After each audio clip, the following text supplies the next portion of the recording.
We're previewing the June NHRL event with tons of competitors on this giant-sized episode of Outside of the Box.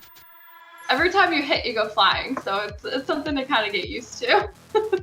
We've gone pretty big. Big Frank is the next natural evolution. Maybe if someone pays me, I'll build a 250-pound Frank. I think that the more people think outside the box, seeing folks innovate onto ideas, this is how we as a community, as a sport grow, and I'm all for it.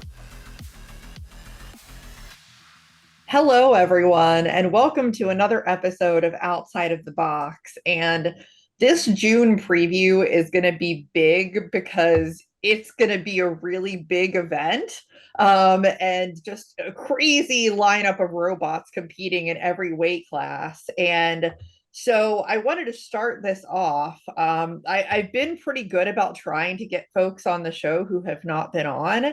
And I have to ask myself, like, how Emily and Dustin of Nacho Robotics have not been on already, but I'm really excited to have them on today to talk about this event. So welcome both of you to the show.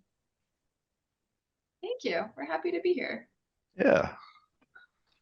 Awesome. Well, I had the pleasure of at least seeing Tomahawk in action pretty recently, and it hit hard. It looked really scary, and I know that Marg has also been doing some really scary things. And I mean, like, Emily, you won an event recently, right? Yeah. Up at I3 in Detroit, the first fight of the day, I went into the sand bucket because my ESC blew up and they thought it was a LiPo fire, which is fine. So that was a really good start to the day, and then I ended up winning out to win the whole thing after all of that stress. So it was fun.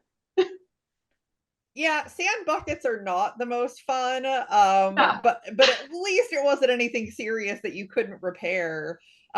First of all, like, I love the team that you have and like the theming that you have going on.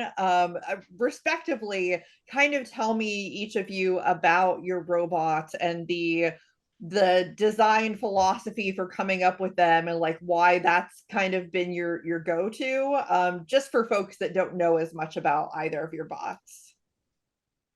You want to start, Dustin? Yeah, I can. So Tomahawk started as a college capstone competition bot, and the rule was we had to machine all of our parts in-house and everything. Well, kind of hard to do that on smaller end machines and stuff using S7 and 4140 and people with very little experience. So 6061 aluminum, no impactors, just run it raw and it hits. The nice thing about it is it doesn't get any cracks or anything from hardening. So trying to keep thin walls and everything for weight. Some people have issues with cracks. 6061, it just gets gaseous taken out, so it keeps spinning. Normally I can use the same beater bar for about 3 competitions. It doesn't look the prettiest, but it still spins at the end of the day. So I've carried that on from Tomahawk V1 now into Tomahawk 2.0 and still using the 6061, and it's been working great for me. Just gotta fix a few weapon belt issues, but past that, I think it'll be good to go. Yeah, so mine, I originally wanted to do like a melty brain, and I had no idea what I was doing. I was an advisor for a capstone team in the school I worked at, and I'm like, man, there's like people my age doing this, and I really just had a great time like watching the fights. And I I don't know, always liked horizontal. I didn't realize how hard they were to drive when when we first made Marg. My first event with Marg last year was NHRL, and we finished it like maybe 3 days before. So I didn't really get a big chance to test it out and drive it around and like understand what a horizontal really means. So it was a big wake up call, not gonna lie, last year. But we compete a lot in MRCA in the Midwest, and we have a lot of opportunities to like fight, and there's events all the time, which is great. I mean, some of them are kind of far away, but getting the practice and getting to, I guess, make iterations throughout the year on Mark has been really, really helpful. And then just getting practice driving, because every time you hit, you go flying. So it's something to kind of get used to. Yeah, that's what I hear from a lot of horizontal builders. It's just the way that it goes. Now, this event in particular is considered an MRCA takeover. There are lots of builders coming out from the Midwest to this particular NHRL event. If you could both talk a little bit about that, about how cool it is to have so many people traveling and get to be in the mix with a lot of the bots that you're probably used to competing with out at MRCA. Yeah, I think having a lot of friends there is going to be really helpful. I mean, just being able to compete at MRCA has been really, really fun. We've made a lot of great friends. I mean, everyone in our group is awesome. There's probably almost 20 of us competing throughout the 3 different weight classes. I think it's gonna be really fun just having a lot of people there that we're used to. So there's a couple that we fought before. At least we know they're bots. We know the people. And I think that'll be nice to have just a bunch of people we see all the time there, and just having like that friendship and everyone there to help. Dustin, any thoughts on that? She said it pretty well. Just going and knowing that we have people to go with, just because we are farther away from NHRL, we don't get to go out as often. So we don't know the people that go there all the time. So it's going to be nice having people there that we can kind of talk to, and along with meeting other people. Because I know the first few times it was just kind of, we kept our little table group and people near us, and didn't really get to branch out a whole lot just because we're meeting the people close to us. So be nice to see some different people, some different bots. Yeah, for sure. Having people there that you're comfortable with, I think, is a really big difference of like not having that. So that's really great. Now, looking at kind of the field overall, because you don't get to go out there that much, is there any bot that you're excited to maybe get to fight? Have you like thought about it that far for either of you? So for me, I always wanted to fight Caldera, and I got to fight Caldera at I3 in the finals, and which was awesome. Glenn is amazing. I love how similar our bots are. So that's the fight I've literally always wanted. And I was so excited I got it, not at NHRL. I love fighting other horizontals. I think it's so fun. It's so fun how much flying happens. I will say, like, the firebots kind of scare me, because we're not against firebots. We're not against like robots that have weight bonuses very often. But I will say I would love to fight Rachel's monkfish. I don't think I'll win, but I think it would be super fun because they're both horizontal and they're both gonna go flying. And I just thoroughly respect her as a competitor and as a builder. And I think it would be really fun. We've actually never fought, like even with her other robot she fights in MRCA. So I think that would be really fun, no matter the outcome. Yeah, so we need some chaos in the box. Dustin, was there anybody that stands out for you? I honestly haven't even looked at the list. I just pulled it up so I can look at it. My mind's kind of been on our event coming up this weekend that we're hosting. So, really any flame bot. I'm not even sure if there's any going. There is Sure. Dutch Oven is going to be there. Yep. I There's haven't 4 fought one. total. I haven't fought one, so might as well figure it out. It's a challenge. I know, but like for me, people have asked me what type of bot I don't want to fight. That's the type of bot I don't want to fight. I don't Yeah, want just so many people are scared of it, and I don't know. I want to have that experience of actually fighting one. It's probably not going to end well, but got to improve the bot somehow. So That's true. You don't know how to improve it until you see it fail and then figure out what happened and then fix that thing. yeah. So, speaking of your event this weekend, now by the time that this episode airs, it will have happened. Yeah. But I'm just curious to talk through that because it's a really cool thing, I think, to go from builder to event organizer, because that's one of the best ways that we can continue growing the community is having events and things like that. So talk me through that piece of it, you know, the idea to host an event and the challenges that have come up doing that. Um, it's been interesting trying to figure out all the logistics of everything, get everything set in place.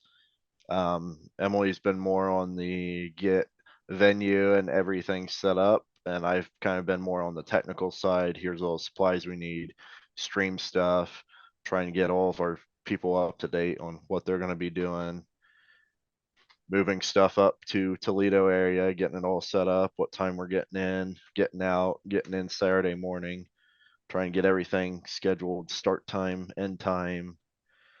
So kind of figuring out the process of all of it, which I enjoy doing. So Yeah, for sure. That's one of the biggest challenges is like just the cadence of the event and making sure that it goes smoothly so that it doesn't end at 1 in the morning is yeah, probably one of the biggest things. I'll say on my end, I really like organizing things. I kind of noticed that there's a couple of events in Ohio, but none of them were Merca at all. We have Horde, which is really fun, up in Sandusky at Kalahari. But we don't have any like ranked events, and I'm like, hey, I really would love to like build our community in Ohio a little bit more. There's some of the high school like 15-pound competitions down in Dayton. But it's, my whole thing is like I really love getting more people involved in this, and I love especially seeing like young women getting involved in this because it's just such a male-dominated sport. And being able to kind of show people how cool this stuff is. And, one of the things I try to do, I'm a professor, is like bring in my robots and show people and like talk about it and get people excited about it because it's just so fun. Like I'm so grateful that I joined this community, a little over a year ago. And, the friendships we've made and the people we've, gotten to hang out with and learn from and learn with is just such a cool thing. And what better way to like get more people involved than, start hosting events and trying to build more of the community in Ohio and try to, get more people just there and competing and even watching.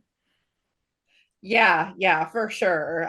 Because typically people who watch a robot event, those are potentially the people who will decide later, like, hey, I want to do this and I want to actually compete, and they get, more involved in stuff, which I think is a wonderful thing. Now the other thing that I wanted to touch on really quickly is I know that you have your robots that you have, but you have some bigger ideas for the future. So I want to talk a little bit about that as to the ideas that you have going on future facing. So we originally were going to make 12-pound Marg for June, and then realized with I have school and we're hosting an event. We quickly realized this was not going to be a good robot if we threw it together. So we're hoping we can get this done by October, and its name is Larg because everyone in Merca, we wanted to call it Jumbo Marg, and everyone kept calling it Larg. So I made the decision to change the name. So we hopefully will have a 12-pound Marg in October, but we got to get through our our event first. We do have the electronics, so it is in progress. And then Ethan Shipley had this lovely idea to do a 30-pound Marg with So that one is called Marg with an H in the end, and we're hoping that we will have that done by next year. But we're gonna think about that later after the 12 is done. I think Marg, like the 3-pound version, is in a pretty good like place right now that we've made a lot of changes to it in a year. And I don't think there's gonna be any like big revisions coming up anytime soon, so that'll give us some time to work on the 12-pound. Well, that should be pretty exciting. Scaling up, it always comes with its challenges, but again, it's all about the iterative process, and you send it out there and you learn from that experience. So I think that's going to be great. Yeah. Anything else, any other thoughts for June as far as just how you're feeling? What do you think your chances are? I mean, it's a pretty stacked field, but also you both have really good robots. I mean, I'll say I have way more confidence this year than I did last year. I've had a pretty good run in Merca so far this year. I've only lost twice. I think I'm 11-2. So it's been a good year. I just need to, kind of keep that going. I'm a little nervous. I just get nervous at NHRL. It's just so different than Merca events, and not in a bad way. It's just there's cameras, there's people watching, there's a lot more audience. So it's just a different experience. I'm really excited. I'm glad like we're gonna know a lot of people this time. I'm gonna be happy if I make the bracket. I'm not gonna lie. I would love to like make it in far in the bracket, but my primary goal is to make the bracket. I think I can do that. I've beaten some really good robots this year. I beat Caldera, I beat Pipeline. They're both amazing people and have amazing robots, and I was just so excited to fight them. And I think having like those wins kind of gives me a little bit more confidence in what I can do next month in June. And I'm just gonna have fun. I'm not gonna stress out as much as I normally do, hopefully. Having our friends there, I think will help a lot. And we just know a lot more people this time, so I think that'll help a lot. For sure. Dustin? If I can get the weapon belt issue figured out on Tomahawk, I think it can do pretty well. It's gone through a lot of changes just even in the past few months, mostly since Moto competed there and learned a lot since. A lot of changes into that. But yeah, I mean, it can be a pretty heavy hitting robot. I mean, the 6061 aluminum, people kind of bat an eye towards it, but it's about 320 grams, I think, and tip speed's pushing 270 theoretical. So, I mean, it's not something to joke around with. It definitely can send a vertical or any other beater flying. So, just need to work out a few issues, but I normally like to go into the mindset of a match that I can beat whoever I'm against, even if 5 minutes before I know I can't. Just that little confidence, maybe it can play out in the end. And Yeah, I mean, we'll see what happens. And fingers crossed that if the two of you meet in the bracket, that it's not until at least top 4. We actually joined Team Defective as well, so we're very grateful we don't have to fight like Zach's new robot early in the group stage. So at least I'm excited I don't have to fight Zach, early on. So we're really excited to like get to know some of them better and compete along them for this event as well. Yeah, it's exciting stuff, and you definitely picked a good team to be part of for sure.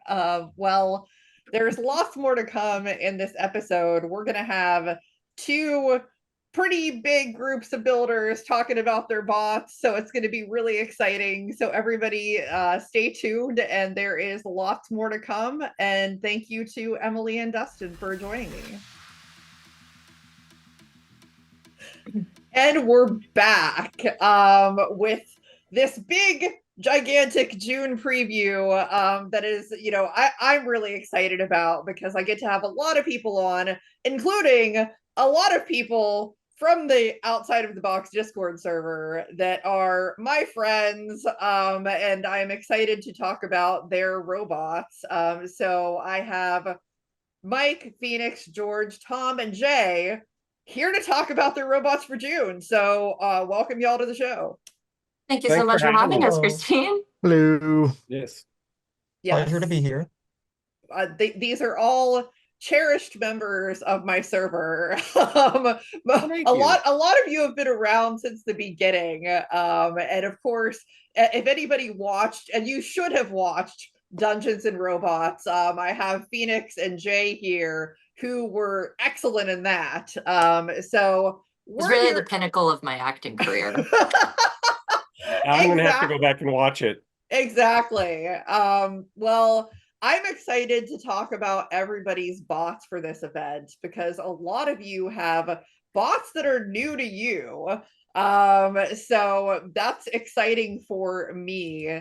I'm going to go ahead and talk about the 12 pounds first, because we have a couple of folks who have new bots for 12 pounds, which would be Mike with the Colony is the new 12 pounder from Team Pandemonium. And then Tom is bringing Big Frank, which I'm really excited about. And if nobody has seen it, you can only imagine at this point. So I will go ahead and go to you, Mike, first. Tell us what you can about the Colony. Oh, well, it's been kind of a very interesting development, because what the Colony is currently, and I'll just cut to what the robots are if you couldn't guess. It's an 8-pound synthesis and an 8-pound stag. And basically, Corey and I have had a lot of fun just getting into the box together and just competing. And when they killed the mini bots, we didn't really want to stop. So, and I've also wanted to go to the 12-pound class and make a 12-pound stag for my own as a single entry. So this is like kind of like an entry, midpoint in between that. But it really came about because like at the championships, I kind of said it jokingly, like, hey, let's do a multi-bot. And then Corey came up later. It was like, hey, let's do that thing. And then and it's just kind of evolved from there. And we've also included another person, Mitchell, and he's going to have another robot later. At first, we were going to call it Stag Assist, because it was just going to be, it was going to be just Stag and Synthesis, but we kind of didn't like that. So the Colony is actually one of my previous team names, and Corey came up with the idea of rehashing it for this, just a little rebrand. And I'm going to say that Corey sent me the CAD, or sent the pictures of the two robots side by side for scale, and they look pretty cool, because as usual, you can probably predict kind of what Synthesis is going to be. But I had 5 more pounds to play with, and I went a little haywire. So I've went brushless. I was using brushed, and I've decided I'm not going to give it all away. I'm going to show one part. This part is the upright that goes like this. And there's going to be some UHMW, and then the 2 weapons, and it's just a tease. I want people to tune into the stream. Wait, you said 2 weapons? Oh, no. Well, it's a Drisk. Ah, on mine, and a single blade for synthesis. makes sense. I thought you meant you'd have two weapons on the same bot, which would have been very cool. Not this particular robot. That's forthcoming. Exciting.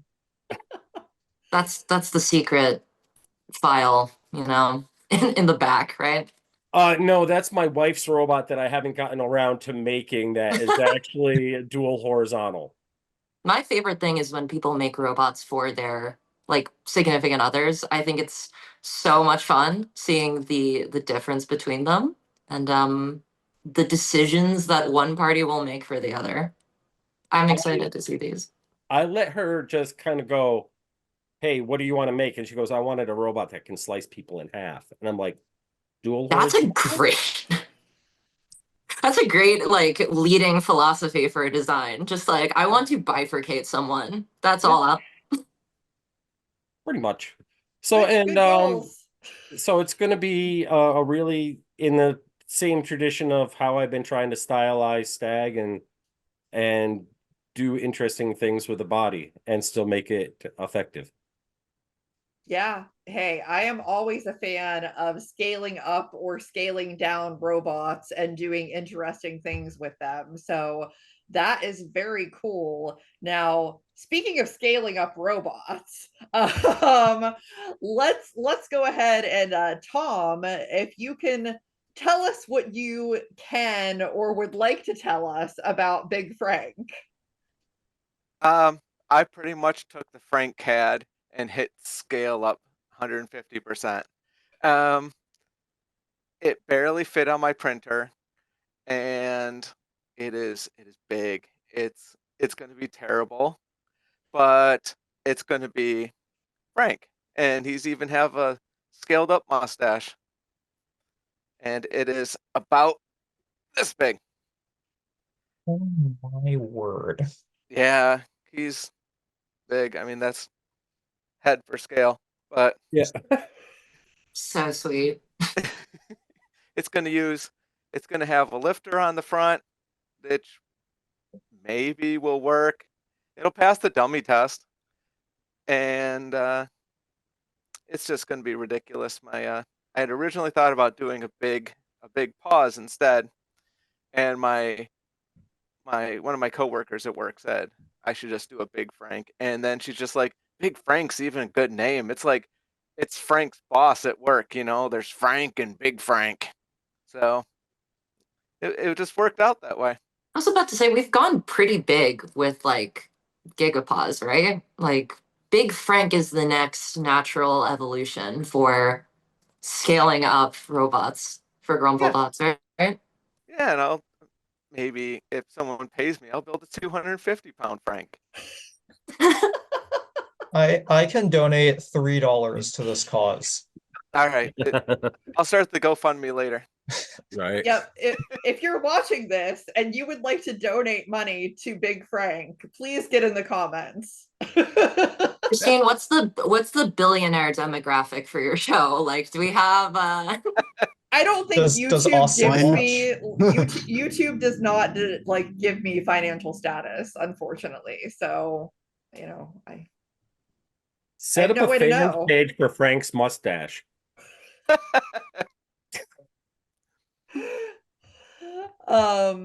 Frank is pretty amazing. And I am personally very excited to see this larger version of Frank. I mean, I think he looks pretty imposing. I wouldn't want to meet him in a dark alley. That's all I'm saying. You could outwalk him. I think Big Frank's a friendly guy. You mentioned he's his like Frank's boss. What's Frank's job? What does Frank do for work? His full-time job is being the best Frank he can be. I love that. I was gonna say like bricklayer. He gives me a real like blue collar like. Frank definitely seems forklift certified. Frank is definitely forklift certified. I like to think he's the guy who waves traffic at construction zone. Oh, I like that too. It's a big YMCA construction worker vibe coming off of Frank. Big Frank just has a F-350 and sits in the truck all day and watches Frank turn the sign from slow to stop. Big Frank's got the button up and the hard hat. Oh, he's got a Lots of real plan. He's got a real hard hat this time. Nice. How much Is it weight like- is the hard hat? Not much. Really? Those things are Yeah. heavy. Yeah, To it's me, not. maybe. I mean, You I'm might want to still get way a class underweight. 2 hard hat for him. Make sure it holds up. More impact resistant. It's not a child's decorative toy this time. That would be a great way to sponsor a hard hat for Frank. Be like, hey, company who builds hard hats, I can showcase how much punishment your hard hats can take. You want to work with me? This is a good idea. I'm giving out money right now. There would be a lot of them who would be like, only as long as the impacts come straight down, we'll do it. Or a Crazy Glue sponsorship, if you remember those old commercials. Oh man. Yeah. So many possibilities. And yeah, of course, I think Frank has to be forklift certified because we've already established that he's Mr. Steal Your Girl. And so like forklift certified comes with that. So I'm so pleased that we're establishing so much Frank lore in this segment of the podcast. I think it's Frank really deserves necessary. lore. So is it true that, Frank can pick up his opponent, put him inside, and then he pops out like the perfection piece? I wish that would have been so perfect. That is too funny. Well, I don't think there's a person that I know that isn't looking forward to seeing Big Frank at this event. But I'm gonna talk about some of the smaller bots as well, which I think are also going to be pretty exciting.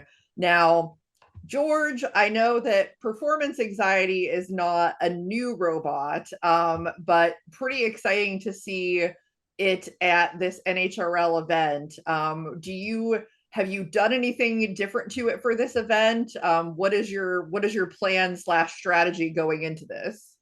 Originally, the idea was to completely move away from the SSP platform. Due to some time constraints, I don't think that lofty goal is going to be achieved. But the idea is to still have the SSP frame and drive system and then just improve upon it. And I've had some weapon ideas bouncing around for the 2 years that I've been running it. And I think I'm going to get those done in time, including one.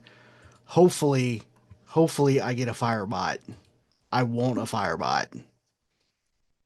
So, Gil, if you're listening to this, put me against Dutch Oven first round. Bold.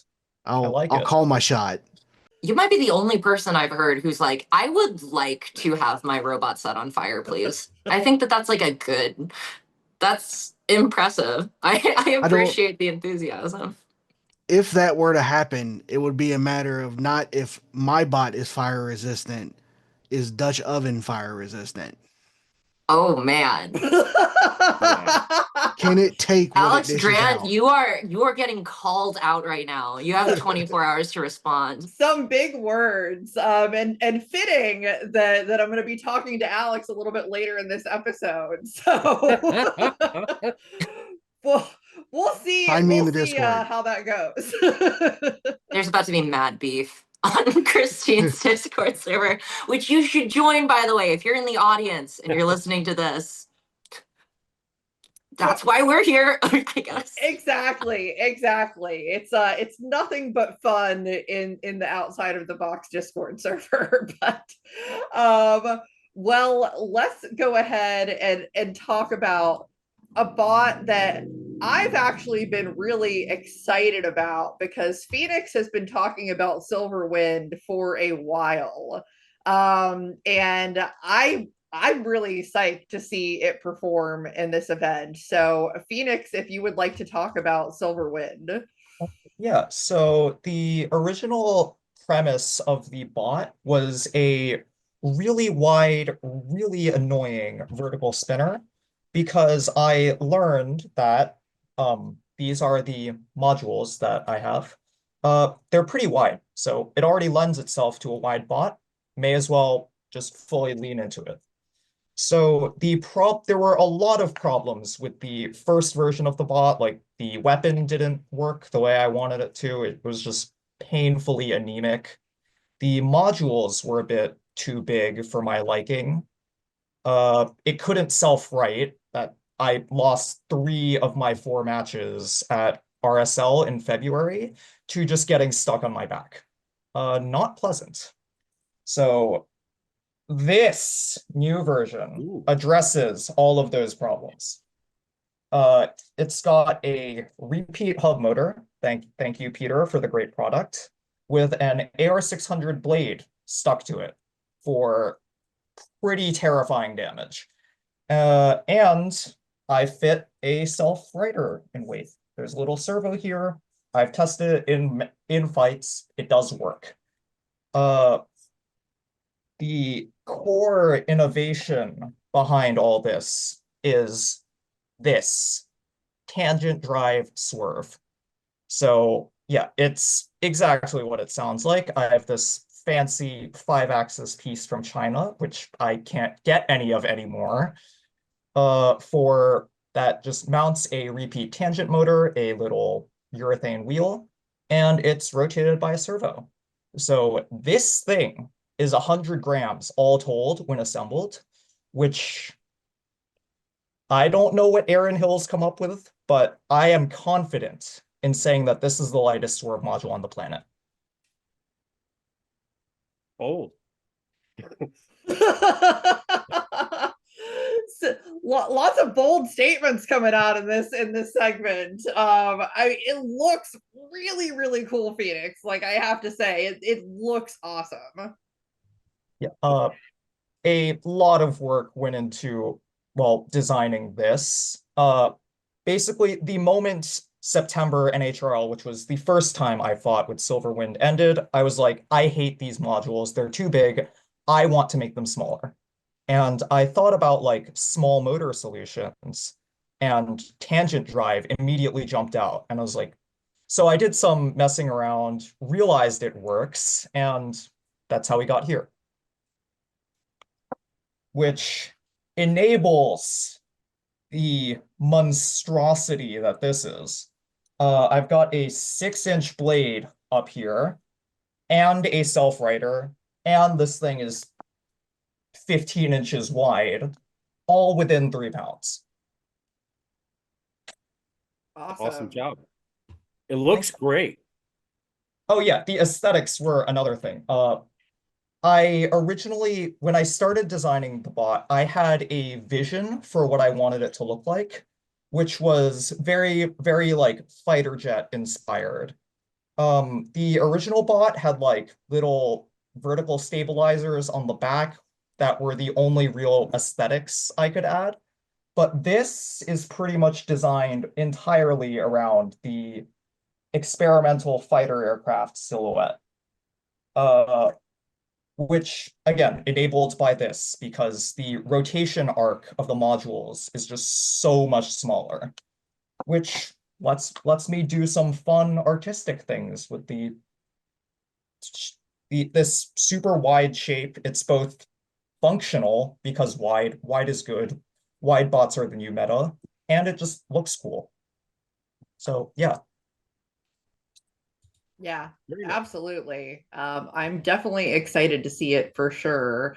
And last but certainly not least, is Jay, one of my favorite builders ever. Because like honestly, your creativity is insane. But I know nothing about Candela Foxtrot, so I am really excited to hear more about it. No, this is interesting because you, viewers out there watching this, I've leaked very little about Candela Foxtrot outside of my own server. So if you want more peeks, I also have one. But Candela Foxtrot is the pinnacle of my combat robotics experience so far. This is one of my more ambitious builds, not just in the structure of the robot and its general construction, but there's a lot of like infrastructure that's going around this. This is the first time that I've had a robot that's finished, like a month and a half out. I am actively like test driving it at the moment. There are like I'm making content on the side. I haven't posted anything in forever. And the reason is just because I've been backlogging all of this stuff for the release of this robot.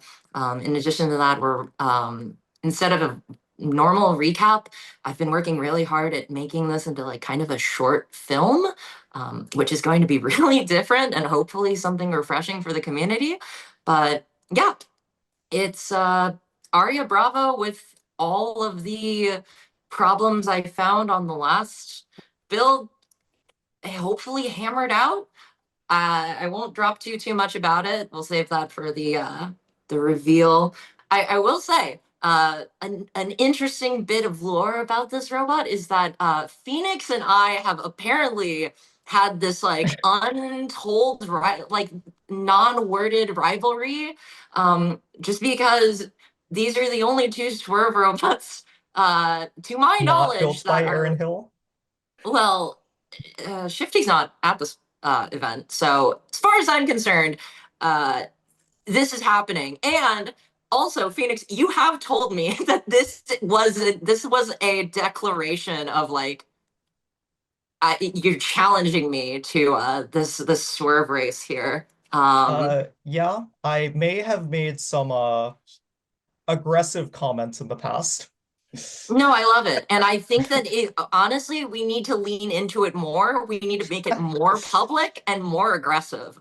Um, but it's really worked out perfectly because I will drop the color scheme.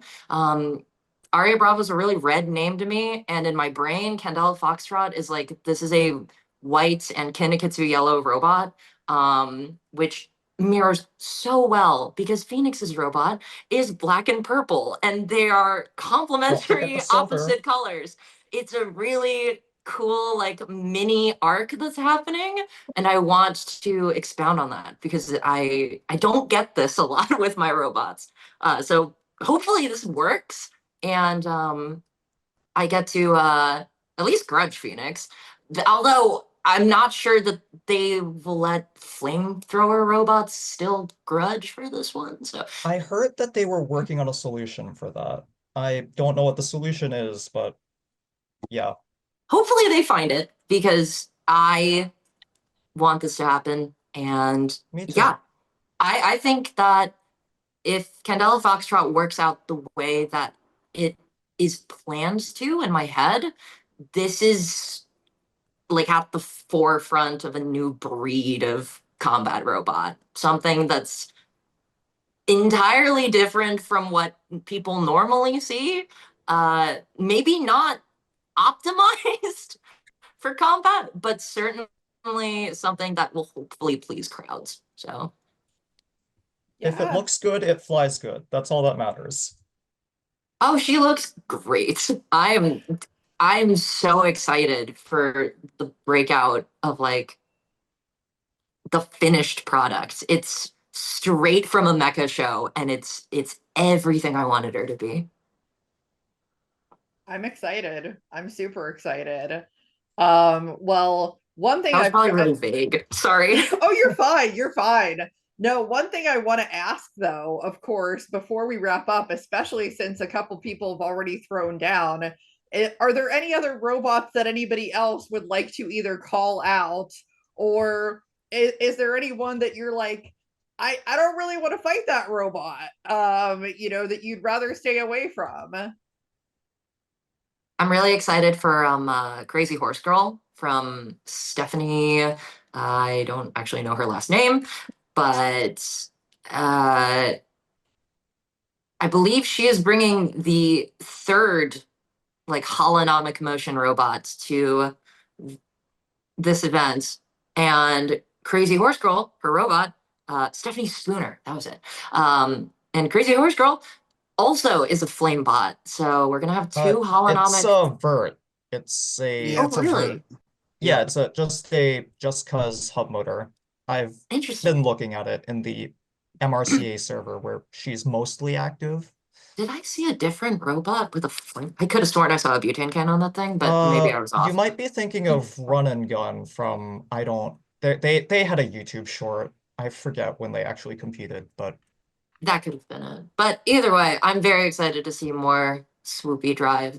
I'm a little worried because I'm guessing her and Phoenix are going to be a little ahead of me in the strafe piloting kind of arena. So that's why I've been I mean, practicing. I was having drive issues all day at the last event with this thing, and I don't know if I'll get them fixed. So who knows? I was just Yeah. gonna say, folks in the 3 pound, enjoy my vacation while I'm in the 12, but I'm coming back to the 3s with the new design.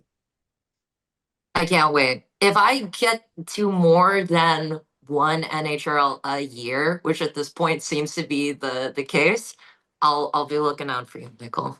You'll But if- see. I want to fight Grim Reaper 12.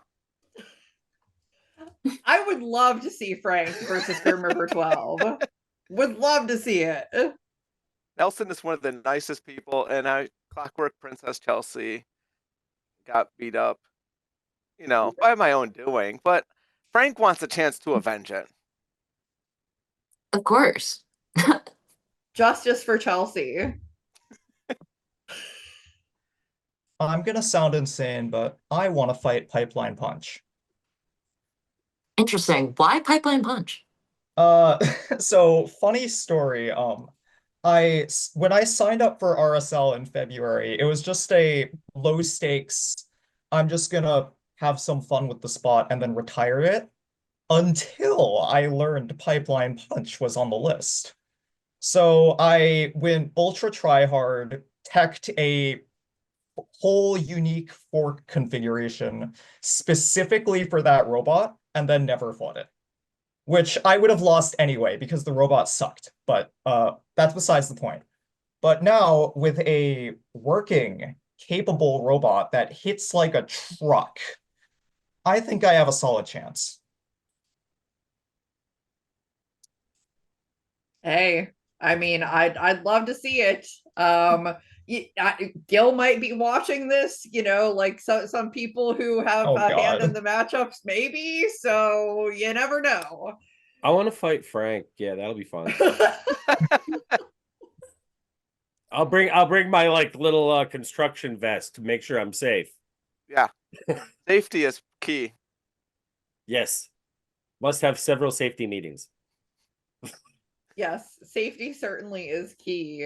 Well, I'm so psyched for this event. I'm really psyched for those of you who are bringing new robots, especially because it's always interesting to get it out there and see how it performs, and all of that. But yeah, I think it's going to be amazing. We have a lot more to come in this episode too. So many people talking about so many amazing robots. So if you're watching this, please stay tuned, because we have much more to come, and talking to Aaron and Alex and Jameson and Eli, about their robots as well. So watch out for that, and good luck to everybody. Yep.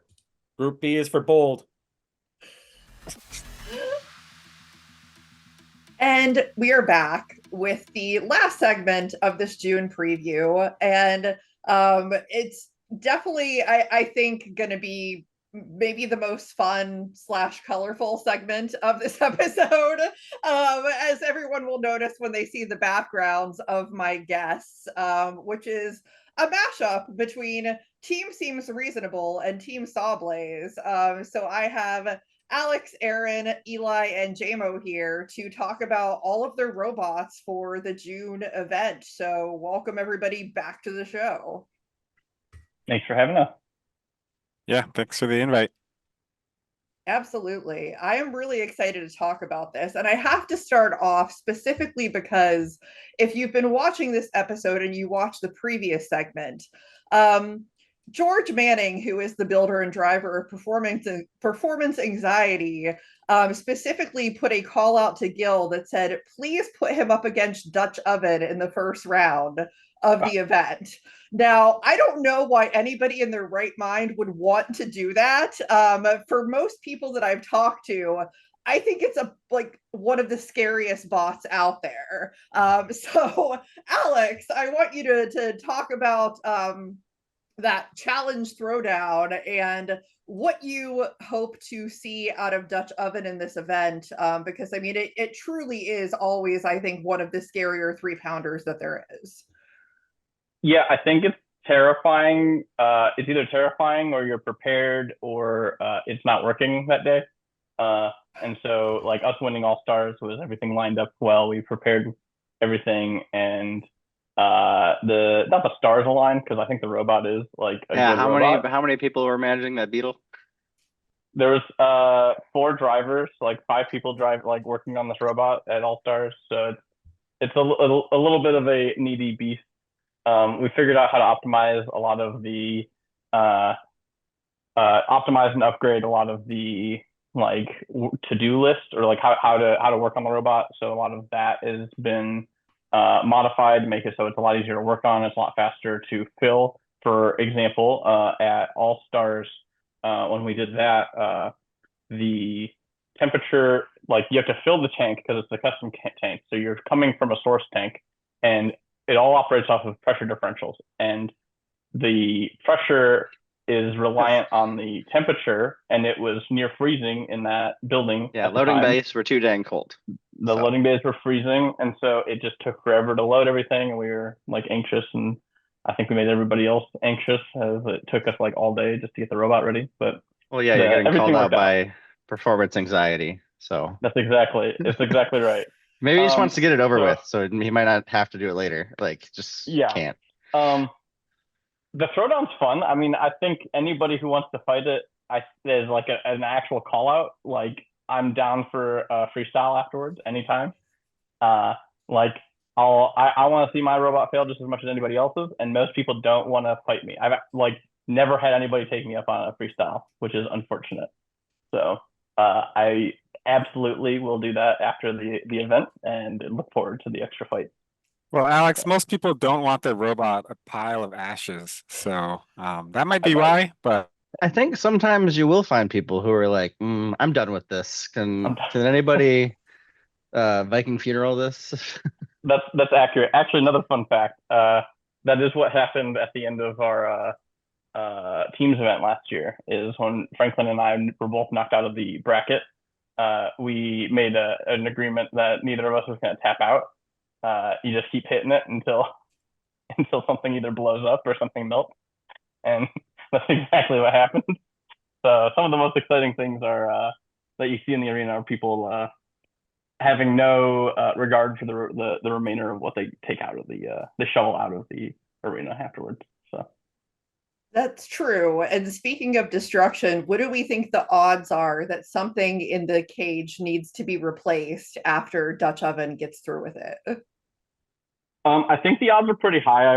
I've managed to make it like the last 3 of the 4 events, where the cage repair guy, Eamon, was, maybe not as jokingly mad at me as he might admit afterwards, when like even Daisy, right? Even Daisy, like, he had to go in with the angle grinder to clean up the mess after the puddle happened there. And so I give it pretty high odds. I mean, I still have to get the robot finished and happily dialed in, and it is a new build. There's a lot of new stuff going on in it.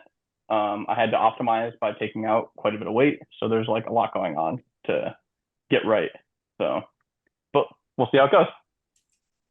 That is true. We will see. Well, I as a big fan of flamethrowers, I'm excited for the carnage. I'm just glad that I'm not going to be on the receiving end of it. Now, Aaron, you are bringing a new robot called Boopster, which is a hammer saw, and I am very excited to hear more about that. Last few Norarks I've been to, I've pulled off I'm gonna build something and then finish it, and maybe the day, well, never actually finish it. Show up after flying cross country and don't do great. Or driving cross country, did that one once. So been noodling for a while, as I think have a lot of people on how do you put something spinning through someone's belly pan? Because belly pans are annoyingly hard to add armor to, let alone at the event if you're not prepared. I've figured out a pretty fun way to do that one, and have built a robot that does that I'm currently working on effectively finishing up the next proper revision of it. Of the first one has a whole lot of guesses for brand new stuff. But yeah, I'm happy with it because I would be very annoyed to face it in terms of the strategy side of stuff going, I don't know what, but it's a 4-wheel drive hammer saw that can swing the arm above to hit the opponent on the top, or swing the arm below to hit the opponent on the bottom without actually hitting the blade into the floor. There's some fun mechanics that happen, and it all happens real fast, that if you don't know what's happening, you just kind of see robots explode apart. And then one of them might have a puff of smoke coming out of it. But so far it has claimed a receiver, 2 drive speed controllers, and a battery. In terms of, and it's had 7 matches total. So we're doing all right. Intrigued. It's a funky one. You'll like it. I think everyone likes everything that you make. The widget count is high, but it still actually is working. So like, apparently not too high. But yeah, it sounds super interesting. Now this is also a 3-pounder. Obviously, I know that typically in the early rounds you don't have to worry about fighting teammates, but are you anticipating, what could a potential matchup against Dutch Oven look like? So like, I like to be pretty supportive of my teammates, help them out. So when I have like the world's foremost expert on what flame tapes work best against really high temperatures, and he won't tell me which ones they actually are. No, I told you I'd bring my bucket. I told you I'd bring my bucket. Annoying. You did? When was that? This is a while ago. You can have the. It's I'm just as annoyed as anybody else who might have to face Dutch Oven. And I almost called Boopsy. I just had difficulty landing on a name, but one of the names was Moving Parts. Just it's got a lot of moving parts. So last second I'm gonna like smatter cover it in tape doesn't really work so well when everything is like moving. So I need to be a little more prepped. But with how things work, if we make it to the point where we're facing each other, that means we're both not sucking. So that's nice. That's exactly right. So I'm excited for it because I think it's going to be an exciting match, whether it pierces the tank or anything else. I feel like it will have a high chance of making it through Dutch Oven's armor, and so it'll be extremely exciting. And like I've said to many people before, like who've seen Dutch Oven like literally blow up. When it loses and blows up, you're not actually losing. Like it's a ton of fun, and like it's just funny. It's like a best case scenario, the robot melts other people. Worst case scenario, it's a butane delivery apparatus, and yeah, it's entertaining either way. I think so. And I think Boopsy does that too. I think Boopsy will be entertaining either way. It's very and animated. It's very animated.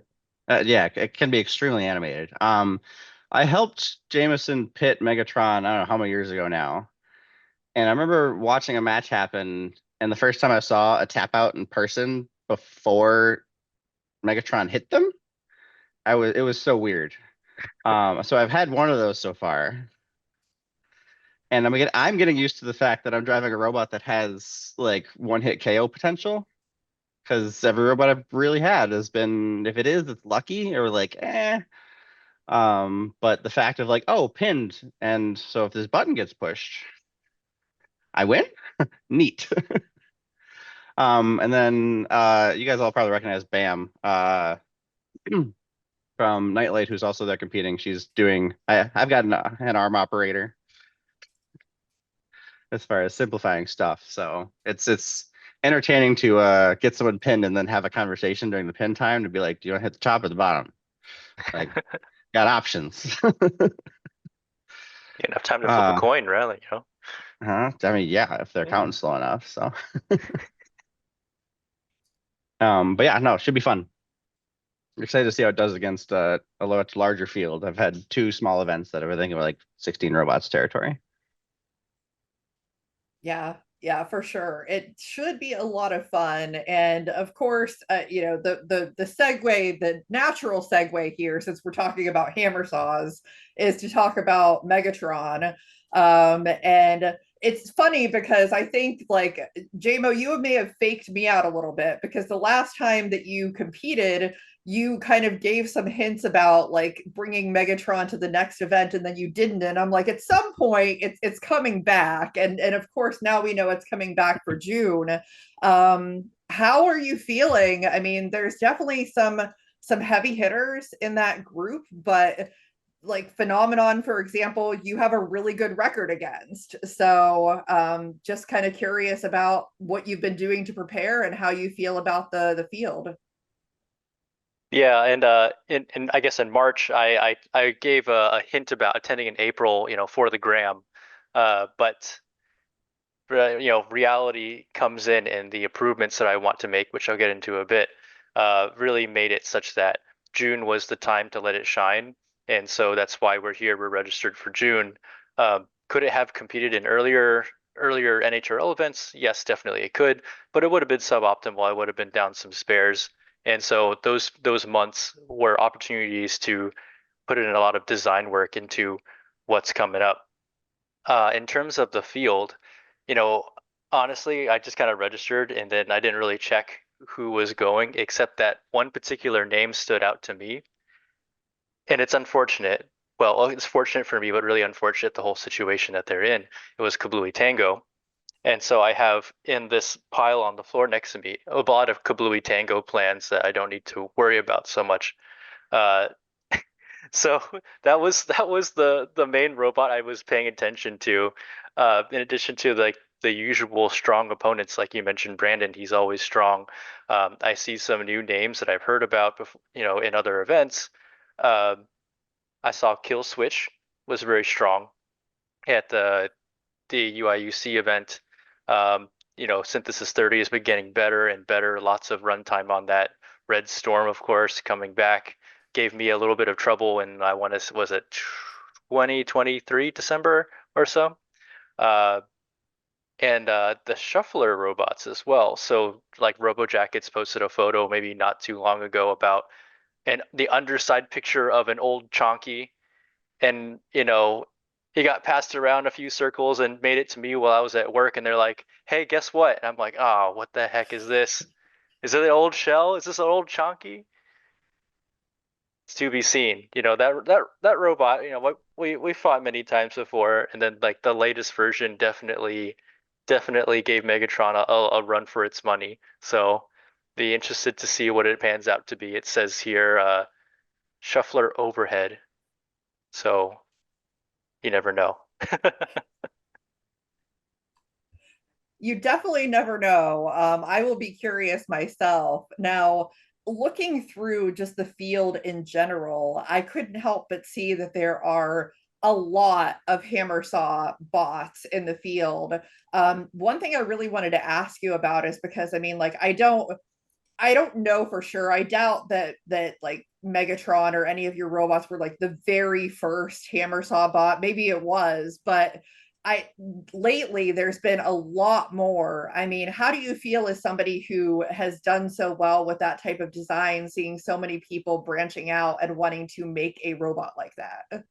I have a few thoughts. The predominant one is a certain level of satisfaction that a design archetype that I helped make has gained so much popularity because of its effectiveness. People are thinking a little bit outside the box, and running away with it in interesting directions, like what Aaron is doing, no one has done before, and it makes me smile. I hope I never have to experience it firsthand.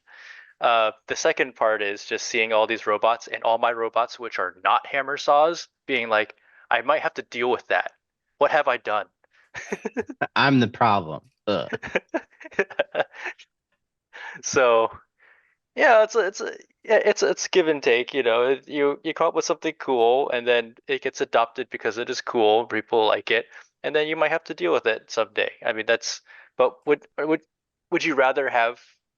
Would you rather have that? I would say yes. I think that the more people think outside the box, uh, seeing folks innovate onto ideas. This is how we as a community, as a sport, grow. And I'm all for it. So I'm glad that it's out there, and I'm glad people are doing new, cool, creative things. They're breaking new ground. It's awesome. Yeah, I definitely agree with that 1,000%. Now, Eli, you are bringing something new, and your background certainly is reflective of the name of the robot, which is Apricot. Gotta say, as somebody who has exclusively made bots with food themes, I appreciate the theming that you have there as well. Tell me about this robot. Well, first of all, I'm glad you've caught on to the food theming because that's something I do with all my robots. So, yeah, so Apricot is actually not a brand new bot. I competed with it at one event just over 2 years ago. I brought it to one of NHRL's new bot events that they did, where it fought twice. So, pretty new robot. We're bringing it back. It's not just going to be me and my wife Alina this time. Actually, Jameson is actually helping me out a little bit. So is Aaron Fan from Team Sawblaze. So it's going to be kind of a group effort. So what to expect? Well, it's a horizontal. It has a very, very large weapon. And that's all I can really share at the moment. If you have seen the previous robot, go on the wiki, go on YouTube, look up its fights. It's definitely a sight to behold. So we're actually bringing back the original weapon blades, which are 24 inches long. And it's going to be big. I'll tell you that. It's going to be big. Whatever you're imagining, it's going to be bigger. So Yeah. that's Watch the old fights and then get used to it, and then watch it not be that at all. Except for the blades, like Eli said. I hope the entire 12-pound field is now running to look up this footage. I definitely would. If you need more info, talk to Jake Maximizer, I think his name is. He's a big fan. Shout out to you, Jake. I hope you do big things someday. And he was actually personally told me he was too scared to come to June because I was going to be there with Apricot. So yeah, get ready. It's coming. What are your personal thoughts about your robot's chances versus Big Frank? I've heard that Big Frank is the robot to worry about out of all of these. Yeah, in terms of matchups, I haven't done a ton of research. I am aware of the Big Frank. I would love to fight Big Frank. That's high on my list. Also high on my list, any horizontal. Would love to fight. Would love to fight them. That's just a good matchup. And it looks like there's a good number of horizontals in the 12-pound class. So hopefully have some nice mirror matchups. And see who can come out on top. Of course, I'm not a huge spinner person. That's not what I usually build if you're familiar with most of my robots. You just described a huge spinner. Well, So I think that makes you historically, Aaron, I am not a big fan of spinners or a fan of big spinners. But I figured this would be a fun opportunity to test it out, see what it's about. And we'll see what happens. I'm not promising it's going to do well, but I will promise it will be entertaining. And that's all that we can really hope for. Speaking I'm of really which, Hot Wings Dutch oven config was my favorite of all the people who actually made Dutch oven configs. Of like the ditch and arm, straight up shield, like coming at you. Well, thank you, Aaron. We cooked that up in like an hour or two, And unfortunately, it was still not enough. Dutch oven was just on point that day. But it was a great fight. So You still made it to the end of that fight though, so that was better than most people. So yeah, we yeah, made it the full 3 minutes. That's right. I was definitely proud of that. Yeah, it was a good time. yeah. Just means I gotta turn up the heat. That's scary for everyone, really. I'm curious just overall, because I know we've talked about it a little bit, like we just talked about in 12s, but just for all of you personally, I mean, Eli, you and Jameson, I think, are able to make it out to NHRL a little bit more frequently than Alex and Aaron, but are there any just robots overall that you're personally excited to see, even if it's not in the weight class that you're competing in? I'm excited for Apricot at this point. Yeah. Gotta message Eli after this and get the real D. But yeah. There's a few random pictures like across the internet that are buried in forums now because it's Discord. But there's some teasers out there. Yeah, I saw the large print on the bamboo, which I assume is the little weapon stack in the middle. And you shoot out to the sides. But I'm excited to just see where the competition's gone in the last like 6 months, I guess, because I've been kind of out of it. If not more than that. Yeah, it's been like a year since I've competed. So a lot of like the 30s have really, really picked it up. And we're trying to like get into the bigger weight classes at some point. We had a 12 that was registered for this event and it could no longer show up for fire marshal reasons, I guess. For reference, everybody, they're working through some approvals for the 12 and 30 cage, so they can't do fire in those for the June event, but it should be back in October. So I'm excited to hopefully debut some other stuff with teammate Alec coaches. But anyway, the meta's evolved a lot in that time, so it's exciting to see everybody. I know that's a non-answer. I'm in the same been a bit, and last time I was there was with a hastily built 12, and taking something new, going up against a whole lot of who knows what in terms of. I'm just assuming the field has always grown and gotten more competitive, so we'll see how it goes. But excited to be back. Yeah, honestly, what I've observed this year is I think more than ever, you really can't necessarily predict what's going to happen.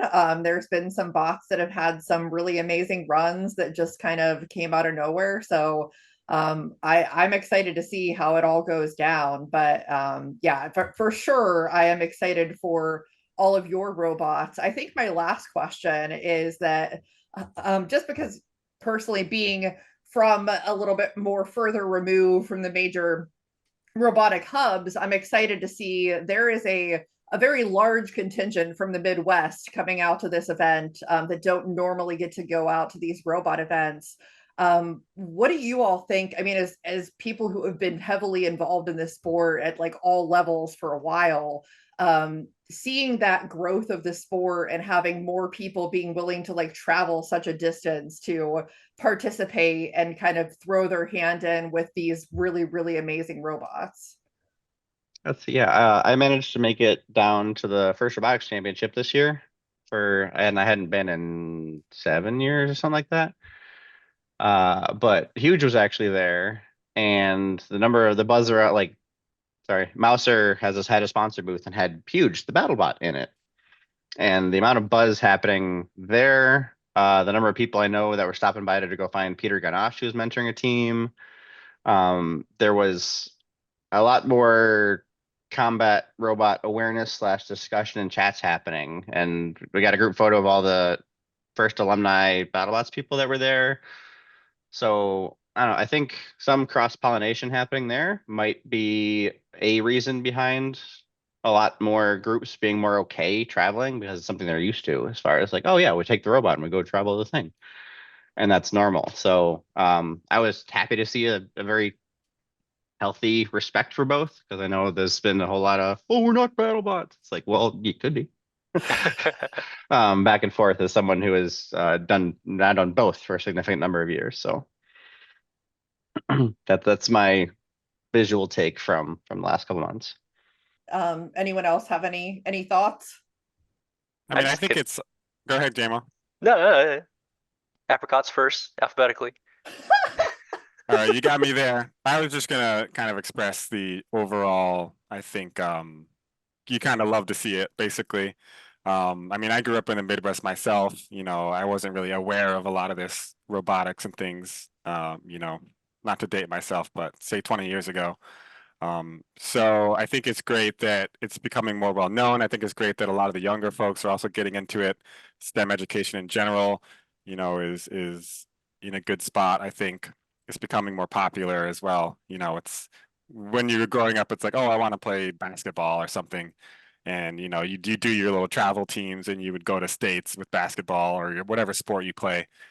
Now you can do a lot of that with robotics. You can have a college team, you can have, you know, community teams, you can go to NHRL, or you can go to, there's tons of other events out there. I don't want to say NHRL is like the event to go to. I know that's what we're talking about today, but there's just so many events these days. Every time I look it up, it's like, wow, there's one in Michigan, there's one in, you know, California, there's one in Oklahoma.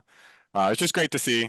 And I think the sport's growing, you know, at a nice steady pace. It's not like, you know, growing too fast or anything like that. So yeah, you'd love to see it. Yeah, that's basically what I was going to say as well. I mean, it's a status of the state and the perception of the sport. I mean, it used to be something way back in the day where you have individuals with robots, and now when you get to the point where you have organized groups and teams of friends, organizations within, you know, colleges or something up to that sort, and they travel together, it's that those groups that create these bonds and that you want to go explore and travel and compete together. You know, this is how I believe the sport needs to go to grow and to be widely accepted in the world as a whole. So I'm really happy to see that, whether they're collegiate teams or some of the uh, you know, free form teams like Pandemonium or Stamina, you know, the groups of friends, tight knit kind of thing, or you know, Right. I mean, or you guys, Sawblaze, or us, that seems reasonable. We're all just post, yeah, you know, Yeah. education groups of friends that stuck together and, Met Alex Like- in college in the Midwest. Like, you know, so yeah, it's exciting too. I think because it shows that there's interest in other like pockets. Obviously, yet all of them have their own competitions, like Eli was mentioning, and that's really huge. I know NHRL has tried to get out to them as well in the past, and they've like gotten back up a little bit on that. But I think they still have broad ambitions to make it out to states, other states, other countries, and I think that the more and more international or out of state competition that they have, sorry, competitors that they have, the more interest that's going to drive when they actually have one locally. And also, it's just building communities and networking so that when they do host events elsewhere, it's easier to do that, right? You have connections already, and you can get more people to like volunteer or put their time in and get things figured out. So I'm excited to see where it goes with Norwalk. Excited to see these teams from the Midwest. I mean, like Aaron said, we're both Midwesterners as well. So just cool to see people from all over the world kind of flying in. So Yeah, for sure. Well, I think June might be the biggest and best event yet of the year for NHRL. I certainly, looking at the robots and everything, I think it's going to be a good one. So if you aren't watching that, I'm going to be technically on vacation, and I'm still going to make sure that I watch it. So please make sure that you do that. It is June 7th. So tune in for that. If you're watching this, please make sure that you like, subscribe, share, follow, comment, all of those good things. Let me know what episodes people want to see during the summer when NHRL isn't going on, because I'd love to have ideas about that. So stay tuned for June. Thank you to everyone for joining, and we will see everyone next time on the show.